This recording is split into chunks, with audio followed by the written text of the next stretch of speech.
우리나라 대부분 교육기관에서는 상대 평가를 가지고 사람들을 평가하죠. 그래서 누가 더 잘했느냐 못했느냐라고 하는 것을 가지고 비교하게 되고요. 그러다 보니까 경쟁이 점점 더 심해져 가는 것을 볼 수 있습니다. 그러다 보니까 사실은 이런 상대 평가 속에서는 우리 자녀들이 별로 행복하지가 않은 것 같아요. 한번 생각해 보시죠. 우리 자녀들이 학교에서 시험을 쳤는데요. 90점을 맞아서 왔어요. 그럼 꽤 잘한 점수 아닙니까? 잘했다. 이렇게 칭찬하면 되는데 꼭 물어봐요. 네 짝꿍 몇 점 맞았니? 이렇게 물어봐요. 그럼 95점 맞았어요. 뭐 우리 반에 100점 맞은 애도 있어요. 이렇게 이야기하면 갑자기 이렇게 기분이 안 좋아집니다. 그리고 부모님 이렇게 이야기해요. 시험이 쉬웠나 보네. 이렇게 이야기합니다. 열심히 해서 좋은 성적을 받았잖아요. 그러면 어유 수고했다, 잘했다 이렇게 칭찬해주고 격려해주는 게 먼저여야 되는데 우리가 자꾸 이렇게 비교하는데 익숙해지다 보니까요. 다른 사람들은 어떻게 했나 거기에 관심이 많은 거예요. 솔직히 여러분 학창 시절에 90점 잘 못 맞으셨잖아요. 여러분도 잘 못 맞으셨는데 왜 아이들이 성적표 갖고 오면 못했다고 자꾸 뭐라 그러세요. 그래서 잘했다 격려해주고 다음에는 틀린 것도 맞을 수 있도록 더 열심히 하자 이렇게 격려해 주는 게 굉장히 큰 힘이 되는 것 같아요. 상대평가라고 하는 것 가만히 생각해 보면 아주 소수의 사람들만 기뻐하고 만족하는 것 같아요. 상위 한 10%? 아니 결국은 1등만 기쁘고 나머지는 다 별로 기쁘지가 않은 것 같아요. 근데 여러분 1등은 마음이 편안합니까? 1등도 마음이 안 편해요. 내가 다음 시험에서 1등을 지킬 수 있다. 그 보장이 없잖아요. 그러니까 불안해요. 염려와 걱정이 많아요. 그러니까 상대 평가의 시스템 속에서는 결국은 다 불안하고요. 다 불만일 수밖에 없다는 거예요.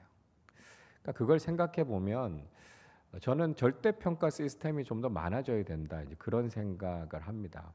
그러니까 어느 정도 이렇게 딱 학습 목표를 정해 두고요. 그러니까 그 이상 그 목표를 성취한 사람에 대해서는 아낌없이 칭찬해주고 상을 주는 거예요. 그리고 그 목표에 도달하지 못한 사람에 대해서 격려하고 분발해서 다음에 더 잘하자 이렇게 이야기하는 거죠. 그러니까 어느 정도 기준 이상이 되면 다 후보군으로 놓는 거예요. 그리고 그 사람들 중에 선발해서 사람들을 기용하는 것. 그러니까 이런 시스템이 좀 잘 자리를 잡으면 좋겠다. 그런 생각을 합니다. 근데 이제 그렇게 되기 위해서는 신뢰가 바탕이 돼야 되는 거죠. 그렇죠? 그래서 그런 후보군 사람들 중에 어떤 사람들을 선택했어요? 그러면 그 사람들을 세우는 사람들이 어느 정도의 신뢰성이 있는가? 이 문제가 굉장히 중요한 거 아닙니까? 근데 우리 사회가 그런 신뢰성이 없어요. 그러니까 그러다 보니까 그냥 다 상대 평가로 갑니다. 1등부터 꼴등까지 줄을 쫙 세워놓고 기준을 하나 딱 정하죠. 그래서 그 앞은 합격, 그 뒤는 불합격. 이렇게 정하는 것이 합리적이다. 그렇게 생각하는 거예요. 왜요? 신뢰가 깨져 있어서 그래요. 그러니까 저는 이 신뢰를 바탕으로 한 이 절대 평가라고 하는 게 좀 파격적으로 적용이 돼야 된다. 그런 생각을 합니다. 그러니까 그러기 위해서는 우리 사회가 이런 신뢰를 회복하는 것, 권위에 대한 신뢰가 회복되는 것 이게 참 중요한데 이게 잘 회복되지 않는 것이 문제다. 그렇게 이야기할 수 있습니다. 스티븐 M.R. 코비라고 하는 분이 신뢰의 속도라는 책을 쓰셨어요. 그 책에서 이렇게 한마디를 해요. 신뢰가 높아지면 속도는 빨라지고 비용은 내려간다. 그런 이야기합니다. 자, 한 번 더 말씀드려요. 신뢰가 높아지면 속도는 빨라지고 비용은 내려간다는 거예요. 중요한 이야기죠. 우리가 서로 신뢰하면 의사 결정하는 게 굉장히 빨라지게 돼요. 믿으니까요. 그러니까 복잡한 절차를 거치지 않는다는 거예요. 그리고 그 결론에 이르기까지 들어가야 되는 비용들이 줄어들게 된다라고 하는 거죠. 그래서 이 신뢰라고 하는 것이 굉장히 중요한 역할을 하는데 문제는 뭐냐 하면 우리가 살아가는 세상이 이런 신뢰가 깨지다 보니까요. 사람들이 서로 견제하고 경쟁하고 비교하고 그걸 통해서 사람들이 많이 상처를 받게 되는 그런 모습들을 보게 됩니다. 오늘 본문의 모습 속에서 예수님의 제자들도 역시 이런 상대 평가의 기준에 찌들어 있는 모습을 볼 수 있습니다. 24절을 보십시오. 또 그들 사이에 그중 누가 크냐 하는 다툼이 일어난지라, 이렇게 말씀하고 있습니다. 자, 제자들이 뭐 때문에 싸웠다고요? 누가 크냐, 이 문제 가지고 싸웠다, 그렇게 이야기하고 있습니다. 그러니까 제자들이요 1등부터 쭉 줄 세워놓고 누가 더 크냐고요, 누가 제일 크고 우선이 되는 사람이냐, 이거 가지고 싸우고 있었다라고 이야기합니다. 24절을 시작하면서 또 이렇게 이야기하죠. 이게 한 번만 있었던 일이 아니라는 거예요. 제자들이 걸핏하면 제자 공동체 안에서도 누가 크냐, 이 문제를 가지고 다투고 싸움을 했다라고 하는 거예요. 이런 제자들의 모습이 오늘 우리의 모습일 수도 있다는 것입니다. 물론 우리가 경쟁을 하는 세상 속에서 살아가고 있으니까요, 경쟁으로부터 완전히 자유로울 수는 없어요. 그러나 때로는 신앙 공동체 안에서도 세상의 모습이 그냥 그대로 반복될 때가 있다는 거예요. 그러니까 세상의 모습과 신앙 공동체 안에서 살아가는 모습이 별로 다르지 않을 때가 있다는 거예요. 신앙 공동체 안에서도 내 말이 제일 영향력이 있어야 된다고요, 내가 하고 싶은 대로 해야 된다고요, 내 주장을 앞세우는 사람들이 많아지는 거예요. 비교하고 시기하고 질투하고 내 생각을 고집하고 내 뜻을 이루어야 된다고 생각하다 보니까 교회 공동체 안에서도 다툼이 일어나거나 갈등이 일어나는 경우들이 있다는 거예요. 그래서 사도 바울이 빌립보서 2장 3절에서 뭐라고 권면합니까? 이런 이야기하죠. 아무 일에든지 다툼이나 허영으로 하지 말고 오직 겸손한 마음으로 각각 자기보다 남을 낮게 여기고, 그렇게 이야기합니다. 그러니까 제발 신앙 공동체 안에서 다투지 말라는 거예요. 자꾸 높아지려고 하지 말라는 거예요. 그리고 공동체 안에서 살아가면서 어떻게 해요? 나보다는 다른 사람을 낮게 여기라, 그렇게 이야기하고 있습니다. 근데 이걸 우리가 잘못 읽어요. 다른 사람을 낮게 여깁니다. 그게 아니에요. 다른 사람을 어떻게 해요? 자, 해보세요. 다른 사람을 어떻게 해요? 낮게 여기라고요. 예. 잘 읽으셔야 돼요. 이거 잘 읽으셔야 돼요. 근데 우리가 자꾸 낮게 여겨요. 낮게 무시해버려요. 내 주장을 앞세우고요. 그러다 보니까 자꾸 다툼이 생긴다고요. 우리가 항상 신앙 공동체 안에 있을 때 저 사람이 나보다 낫다, 이거 우리가 항상 인정하면서 신앙생활 하셔야 됩니다. 자, 옆에 분을 보시면서 이렇게 얘기하세요. 당신이 저보다 낫습니다. 한번 얘기해 보세요. 당신이 나보다 낫습니다. 당신이 나보다 낮아요, 이렇게 얘기하면 안 돼요. 나보다 낫다고요. 여러분, 말만 그렇게 하지 마시고요, 진짜 신앙생활 하면서 다른 사람들을 대하실 때 그 고백을 하시면 우리 신앙 공동체가 진짜 천국 같은 기쁨이 있다는 거예요. 그래서 항상 다른 사람을 낮게 여기고, 아, 저분이 훌륭한 분이야, 저분이 나보다 나아, 우리가 이걸 인정할 줄 알아야 된다라고 하는 것이죠. 그렇게 하지 않으니까 자꾸만 문제가 생긴다는 거예요. 우리에게도 혹시 예수님의 제자들 같은 그런 모습이 없는지 우리가 한번 돌아보고 반성해 봐야 된다라고 하는 것이죠. 자, 이렇게 서로 경쟁하고 다투고 있었던 제자들에게 예수님께서 어떻게 말씀하셨습니까? 25절 말씀을 보세요. 예수께서 이르시되 이방인의 임금들은 그들을 주관하며 그 집권자들은 은인이라 칭함을 받으나, 그렇게 말씀합니다. 예수님께서는요, 세상은 원래 그렇다는 거예요. 세상에서 높은 사람들, 세상에서 왕이라고 불리는 사람들, 통치자라고 불리는 사람들은 다 군림하고 자기가 높은 위치에 있다라고 하는 것을 자랑한다는 거예요. 은인이라고 불리기를 좋아한다라고 하는 것이죠. 그러니까 세상의 권력이 가지는 속성이 그렇다는 거예요. 세상의 권력을 가진 사람들은 의뢰 자기를 자랑하고 자기를 높인다는 거예요. 다른 사람들은 할 수 없지만 나 정도 되는 사람이라면 그건 할 수 있어. 다른 사람들은 할 수 없지만 나는 이 정도 누릴 수 있고 이 정도 할 수 있는 사람이야, 나 이렇게 대단한 사람이야, 이렇게 이야기하는 것이 세상의 권력이라는 거예요. 또 사람들은요, 다른 사람들 조금 도와주고 그렇게 위세를 부립니다. 다 내 덕분이라고요. 다른 사람들이 도와줬으면 이렇게 될 수 있었겠느냐고요. 나 정도 되는 사람이 도와주니까 그렇게 될 수 있었으니까 고마운 줄 알라고요. 세상의 권력을 가진 사람들은 그렇게 자기를 드러내려고 하고요. 다른 사람들을 위해 군림하려고 하고요. 자신이 그렇게 높이 평가받기를 바란다는 거예요. 그러나 예수님의 제자들은 분명히 그런 사람들과는 달라야 된다고 말씀하고 있습니다. 자, 26절 말씀 우리 같이 읽겠습니다.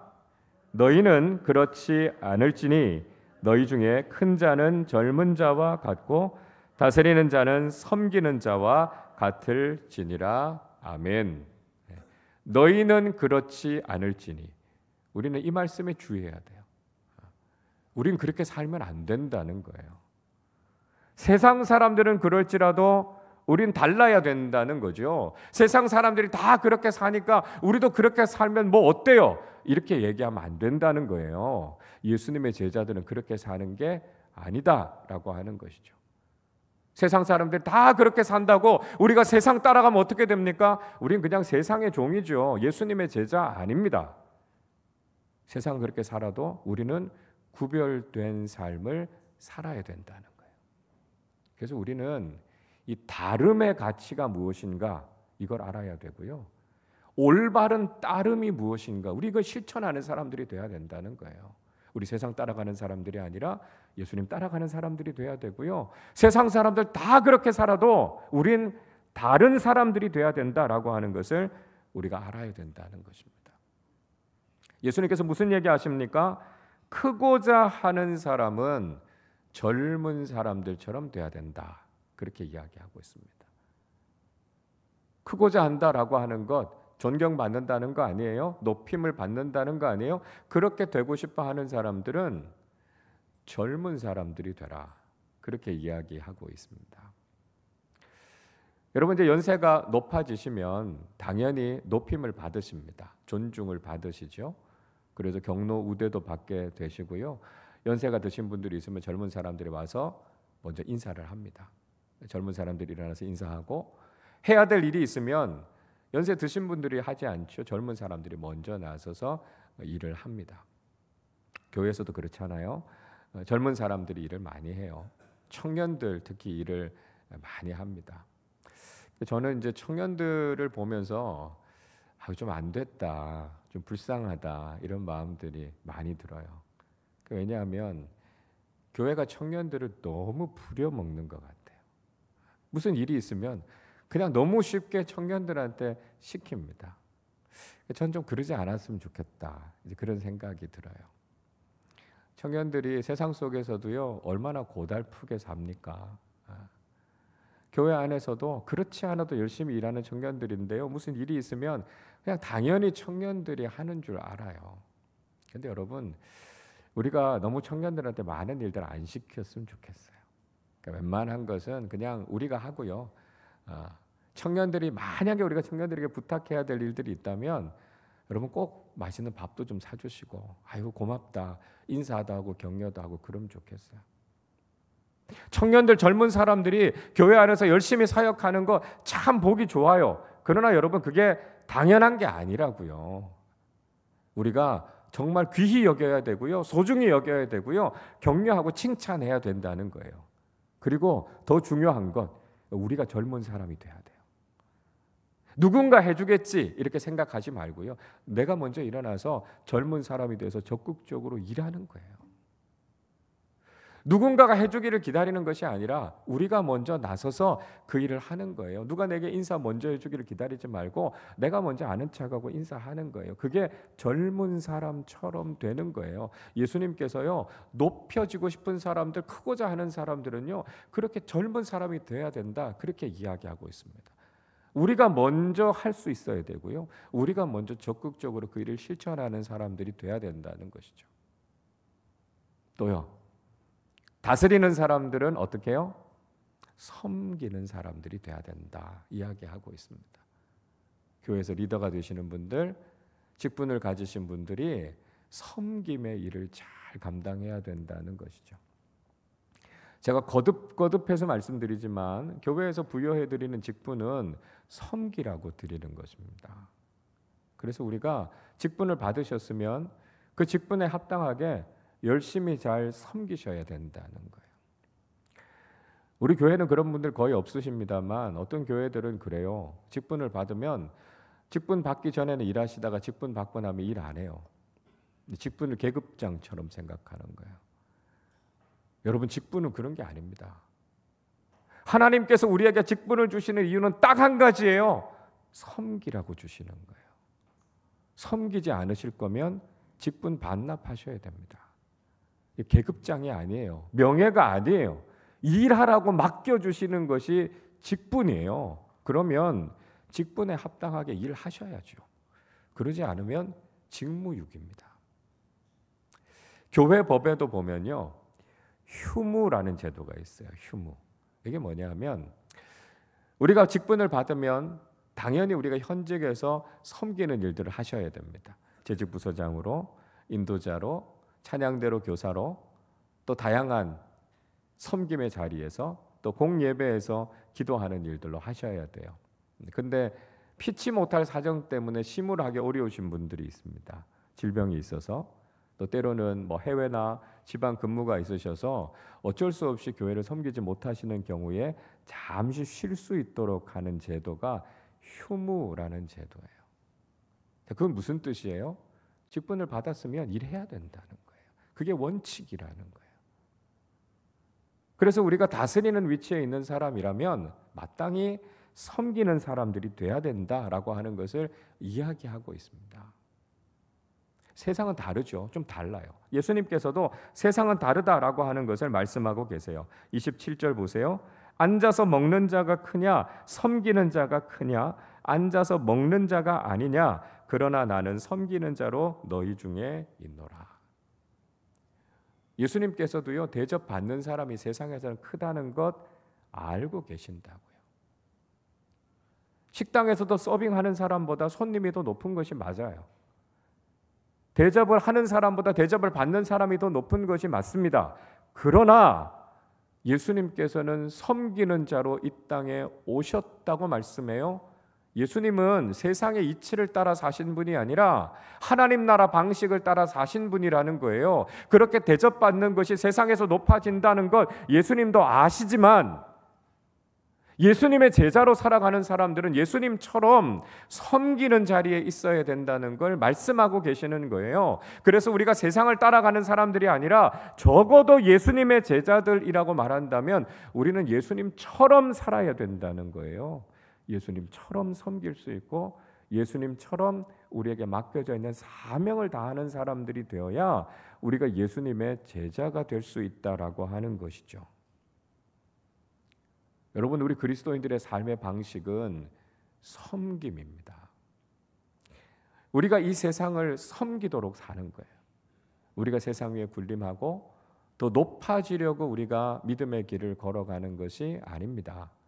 주님처럼 우리가 어떻게 하면 이 섬김을 실천할 수 있을까? 이게 믿음의 사람들이 고민하고 걸어야 되는 길이라는 거예요. 무엇보다 1차적으로 우리는 하나님 잘 섬기는 사람들이 되어야 됩니다. 여러분, 우리의 섬김의 1차적인 대상은 하나님이세요.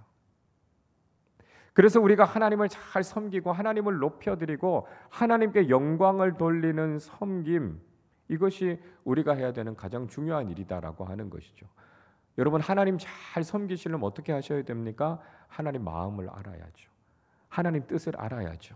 하나님이 원하시는 게 무엇인지 알아야죠. 그래서 우리가 하나님의 말씀을 읽고 묵상하는 거 아닙니까? 하나님의 마음과 상관없이 우리가 열심히 한다고 해서 하나님이 기뻐하시는 게 아니라고요. 하나님이 뭘 기뻐하실까? 내가 어떻게 섬기면 하나님께서 그 섬김을 기뻐 받으실까? 우리 거기에 관심을 가져야 된다는 거예요. 그래서 우리가 하나님의 뜻을 이루기 위해서, 하나님께서 원하시는 그 삶을 살기 위해서, 하나님께 영광을 돌려드리기 위해서 하나님 잘 섬기고 예배하는 사람들이 되는 것, 이것이 우리의 1차적인 섬김이에요. 동시에 우린 사람들을 잘 섬기는 사람들이 돼야 합니다. 다른 사람들 위해 군림하는 거 아니고요. 그 사람들을 잘 섬겨야 돼요. 지금도 다른 사람들에게 함부로 대하는 사람들 얼마나 많습니까? 이런 세상 속에서 우리가 사람을 잘 섬기는 그리스도인들이 돼야 됩니다. 그러니까 사람을 섬긴다고 말씀드리면 그러니까 오해하시는 경우들이 있어요. 우리가 그 사람 종이 돼야 됩니까? 또 우리가 사람 섬긴다고 이야기하면 그 사람들이 우리 무시하지 않을까요? 우리 하찮게 여기지 않을까요? 그렇게 생각하시는데요. 그런 뜻이 아니에요.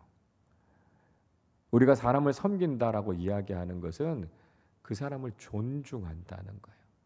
그 사람을 귀히 대한다는 거예요. 그게 존중하고 섬긴다는 뜻입니다. 우리 흔히 그런 이야기 듣잖아요. 우리 앞에 있는 이분이 누군가에게는 아주 소중한 부모님이시고 누군가의 자녀고 사랑하는 가족들이라고요. 그러니까 그분들한테 함부로 대하지 마시고 그분들을 존중해 주시고 그분들을 소중히 대해 주시면 좋겠습니다. 우리 세상에서도 그런 이야기 듣잖아요. 여러분, 우리가 그리스도인이라면요, 당연히 그렇게 살아야죠. 우리 앞에 있는 그분을 우리가 소중히 여기고 존중히 여기고요, 그분들을 높여주고 섬길 수 있는 마음을 가져야 하는 것, 그리스도인으로서 당연한 거 아니겠습니까? 우리가 그분들을 그렇게 섬기고 소중히 여겨줄 때 그분들이 얼마나 고마워하겠습니까?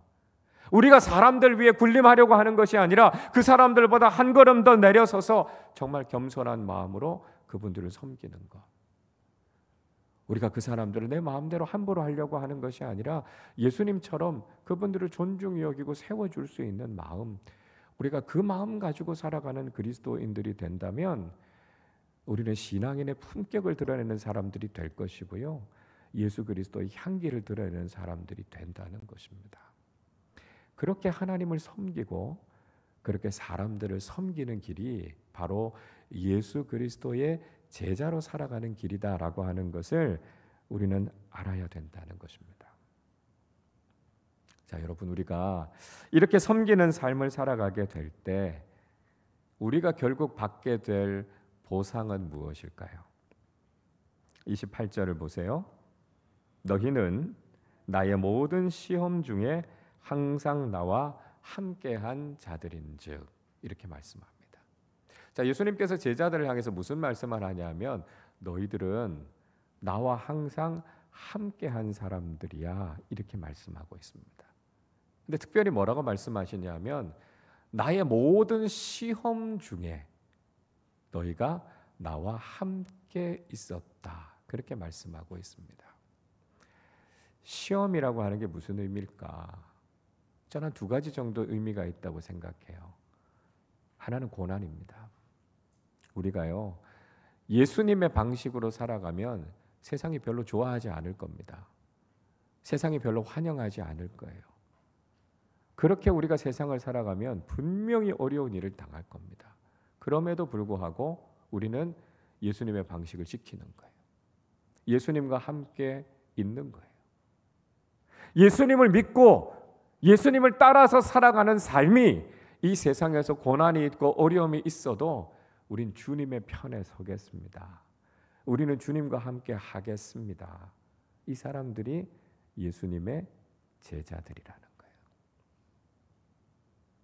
다른 하나는요, 테스트라는 의미예요. 테스트. 그러니까 주님이 우리를 보고 계신다는 거예요. 때로는 믿음의 삶을 살아가는 것이 쉽지 않아도 그럼에도 불구하고 우리가 주님과 함께 있을 것인지 아니면 주님을 버리고 세상과 함께 할 것인지를 주님께서 테스트하신다는 거예요. 주님의 이 테스트를 통과해야, 그래서 주님과 함께 있는 사람들이 되어야만 주님 앞에서 올바른 삶을 살아간다고 인정을 받는다는 거예요. 그러니까 그게 고난이든지 그게 테스트든지 무엇이든지 간에 우린 항상 주님과 함께 하겠습니다. 이 사람들이 바로 예수님의 제자들이다라고 하는 것을 말씀하고 있는 것이죠. 자, 여러분, 그러면 우리가 이런 길을 걸어가면서 우리가 기대하는 것이 무엇이겠습니까?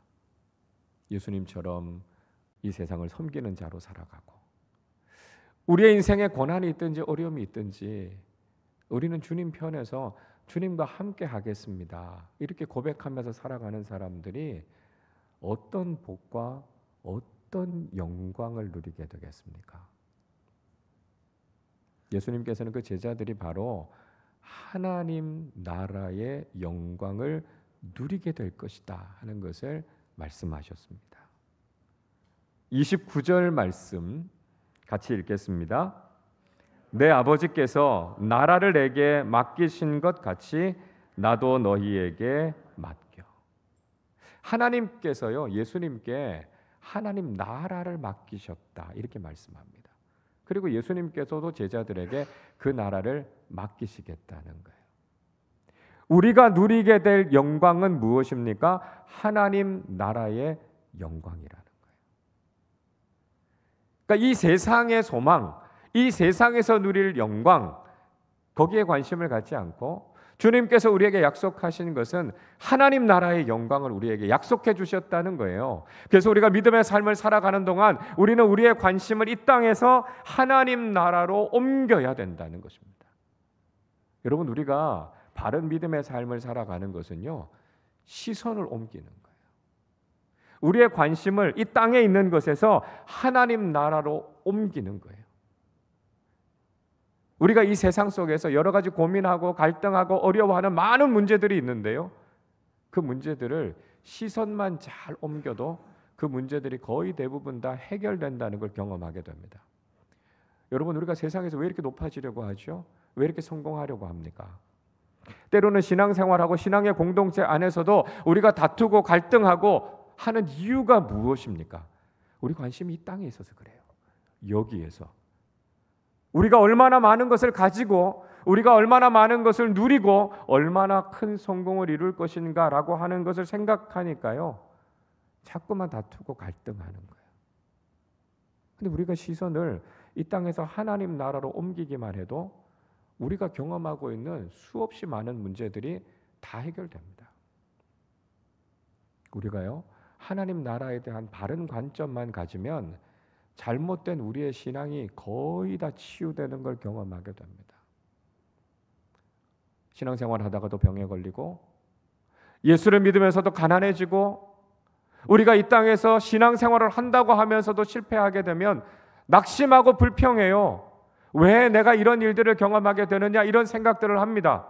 여러분, 이 세상의 모든 소망을 두고 살아가다 보면 신앙생활의 거의 전부가 다 시험거리가 된다는 거예요. 그런데 초점을 하나님 나라에 맞추면 이 문제들이 다 해결됩니다. 우리가 이 땅에서는 비록 질병을 경험하게 될 수 있지만 하나님의 나라에서는 영원한 생명을 누릴 사람들이라고요. 이 땅에서는 비록 내가 가난할 수 있지만 나는 하나님 나라를 상속받을 그 부요함을 누릴 사람들이라고요. 이 세상에서는 내가 실패할 수 있지만 하나님의 나라에서는 결코 실패하지 않는 승리자의 삶을 약속받았다는 것을 우리가 깨닫게 된다면 더 이상 신앙생활 속에서 일어나는 수없이 많은 일들이 우리에게 시험거리가 되지 않는다는 거예요. 여러분, 시선을 옮기셔야 돼요. 이 땅에서부터 하나님 나라로 시선을 옮기면 우리의 신앙생활 전부가 감사의 제목이 된다라고 하는 것을 우리는 깨닫게 된다는 것이죠. 자, 예수님께서는 우리가 장차 누리게 될 이 하나님 나라 영광에 대해서 보다 더 구체적으로 우리에게 말씀해 주셨습니다. 30절 말씀 우리 같이 읽겠습니다. 너희로 내 나라에 있어 내 상에서 먹고 마시며 또는 보좌에 앉아 이스라엘 12지파를 다스리게 하려 하노라. 아멘. 예수님께서 하나님 나라의 영광이 무엇인가라고 하는 걸 구체적으로 두 가지의 말씀을 해주셨어요. 너희로 내 나라에 있게 하겠다 말씀하셨어요. 하나님께서 우리에게 하나님 나라를 약속해 주셨는데요, 그 하나님 나라에서 우리가 누리게 될 축복이 무엇인가 말씀하셨어요. 하나는 우리가 하나님 나라에서 먹고 마신다는 것입니다. 무슨 말씀인가 하면 우리가 이 세상에서 누리는 것, 이 세상에서 즐기는 것들을 하나님 나라에서도 즐기게 될 것이라는 뜻입니다.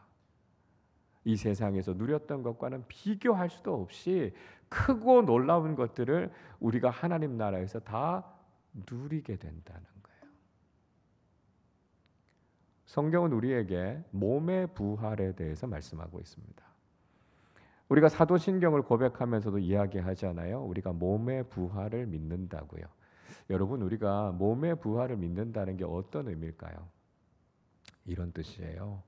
우리가 몸을 가지고 이 땅에서 살아가면서 경험하는 그 수없이 많은 즐거움들, 그 기쁨을 하나님 나라에서도 누리게 된다는 거예요. 우리가 이 땅에서 좋은 것을 먹고 좋은 것을 보고 기쁨을 누리는 것들이 이 땅에서 끝나는 게 아니라고요. 하나님 나라에서 그것과 비교할 수도 없도록 놀라운 것들을 우리가 누리게 된다는 거예요. 그래서 우리가 이 세상 살아가는 동안 좋은 것을 먹고 좋은 것을 보는 것에 너무 집착하면서 사실 필요가 없습니다. 왜냐하면 하나님 나라에서도 우리는 그것보다 더 크고 놀라운 것들을 누리면서 즐길 것이기 때문에 그래요. 무엇을 보면 알 수 있습니까? 부활하신 예수님을 보면 알 수 있잖아요. 예수님께서 부활하시고 난 이후에 갈릴리 호수에서 제자들을 만나셨습니다. 그리고 제자들과 아침 식사를 하셨어요. 부활하신 예수님께서도 음식을 드셨다는 거예요. 여러분, 이 세상에서 우리가 좋은 것 먹는 것 얼마나 즐거운 일입니까? 그러나 그것과도 비교할 수 없는 기쁨과 즐거움을 우리는 하나님 나라에서 누리게 된다는 것이죠. 이게 우리에게 굉장히 큰 위안이 돼야 돼요. 요한계시록 22장 말씀은 천국에 대해서 우리에게 들려주고 있지 않습니까? 요한계시록 22장 2절이 이렇게 말씀해요. 길 가운데로 흐르더라. 강 좌우에 생명나무가 있어 12가지 열매를 맺되 달마다 그 열매를 맺고 그 나무 잎사귀들은 만국을 치료하기 위하여 있더라 말씀합니다.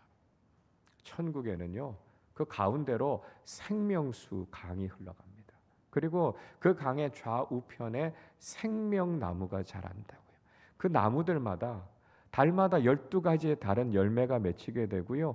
그 생명나무 열매를 따먹으면서 우리는 영원한 생명을 누리게 된다는 거예요. 여러분, 무슨 과일 좋아하세요? 사과? 포도? 딸기? 우리가 좋아하는 과일들이 있어요. 어떤 분들은 두리안이 과일의 여왕이야 이렇게 말씀하시고 즐기시는 분들도 있습니다. 우리가 좋아하는 과일 먹으면 너무 행복하다 이렇게 말씀하시는 분들이 있잖아요. 여러분, 그러면 천국에서요, 생명나무 열매를 먹는 그 맛과 즐거움이 세상의 그 어떤 과일을 먹는 것과 비교가 되겠습니까? 저는 그 맛이 기대가 돼요. 하나님 나라에서 그 생명나무 열매를 따먹으면서 그 기쁨을 즐길 것을 생각하면 가슴이 벅차오릅니다. 여러분, 하나님 나라는 바로 그런 곳이라고요. 우리에게 주시는 그 놀라운 기쁨, 그 놀라운 축복을 우리가 누리게 된다는 거예요. 그래서 우리가 이 땅을 살아가는 동안 너무 좋은 것 먹으려고 하고 너무 좋은 것 보려고 거기에 너무 빠지지 마시기를 바랍니다. 오히려 경건의 삶을 사시기 위해서 금식도 좀 하시고요. 그 시간 아끼셔서 주님 섬기는 일을 위해서 충성을 다하는 삶을 사십시오. 그게 하나님 나라를 소망하는 사람들의 삶의 모습이라는 거예요. 자, 다른 하나는요, 우리가 하나님 나라에서 다스리는 삶을 살게 된다는 것입니다. 하나님 나라에 가서 하나님께서 하나님 나라 보좌에 앉게 하시겠다 이렇게 말씀하셨어요. 이걸 제가 보좌의 복음이다 그런 말씀 드렸죠. 예수님 당시에도요, 왕들이 승전하고 돌아오는 장수가 있으면 자기 자리로 초청을 합니다. 이 보좌, 긴 의자예요. 큰 의자에 같이 앉게 합니다. 그리고 기쁨의 잔치를 같이 하는 거예요. 이게 얼마나 영광스러운 일인지 몰라요. 이게 얼마나 큰 보상인지 몰라요. 하나님 나라에서 하나님께서 우리를 그 보좌에 앉게 하시겠다고 말씀합니다. 그 가운데 하나님이 계실 거고요. 그 옆에 우리 주님 예수 그리스도께서 계실 겁니다. 그리고 우리가 그 영광스러운 보좌에 같이 앉을 거예요. 여러분, 이게 얼마나 놀라운 일입니까? 그곳에서 다스리는 일을 한다고요. 다스린다는 헬라어 단어 크리노라고 하는 말은 심판한다는 뜻이에요. 통치한다는 뜻입니다. 이게 진정한 리더십이죠. 영원한 리더십입니다. 우리 얼마 있지 않으면 이제 대선을 치르게 될 겁니다. 정말 하나님의 마음에 드는 좋은 지도자 세워질 수 있도록 여러분 기도해 주셔야 됩니다. 여러분, 세상에서도요, 이 대선 치르기 위해서 자기 인생을 다 걸잖아요. 그래봐야 4년, 5년이에요. 4년, 5년 세상에서 다스리는 그 일을 하기 위해서도 세상 사람들은 거기에 인생을 겁니다. 왜요? 그만큼 존귀한 일이니까요. 근데 여러분, 우리는 하나님 나라에서 영원토록 다스리는 그 놀라운 축복을 누리게 될 겁니다. 하나님 나라에서 그 영광을 누리게 될 것을 생각한다면 우리가 이 복음에 우리의 인생을 다 걸어야 하는 것이 마땅한 것 아니겠습니까? 그 가치를 깨닫는 사람들은 더 이상 이 땅에 소망을 두고 살아가지 않고요, 하나님 나라 소망을 가지고 살아간다는 거예요. 그걸 누리기 위해서 우리가 이 땅을 살아갈 때 높아지는 것이 아니라 주님처럼 섬기는 삶을 살아갈 때 우리가 그 하나님 나라 보좌에 앉게 되는 영광을 누리게 되는구나, 그걸 생각하면서 이 땅을 살게 된다는 것이죠. 여러분, 우리가 어떤 삶을 살 때 주님께서 우리를 의로운 삶이라고 인정해 주실까요? 세상의 다른 사람들처럼 군림하려고 하고 높아지려고 하는 모습은 주님이 원하시는 모습이 아닙니다. 예수님의 제자들처럼 누가 더 크냐고요? 도토리 키재기 하듯이 그렇게 아웅다웅 다투며 살아가는 것 제자답지 않은 모습입니다. 참된 의인의 삶은 예수님처럼 섬기는 자로 살아가는 거예요. 예수님께서 섬기기 위해 이 땅에 오셨다고 말씀하신 것처럼 우리가 하나님을 바르게 섬기고 우리가 만나는 사람들을 소중히 여기고 세워주는 참된 섬김의 삶을 살아갈 때 우리가 믿음의 사람으로 잘 살았다고요, 하나님께서 우리를 칭찬해 주실 겁니다. 이 땅을 살아가는 동안 예수님처럼 섬김의 삶을 실천하는 사람들이 되셔서 하나님 나라의 영광의 보좌에 함께 앉아 주님 주시는 영광과 축복을 누리는 우리 모두가 되시기를 주님의 이름으로 축원합니다.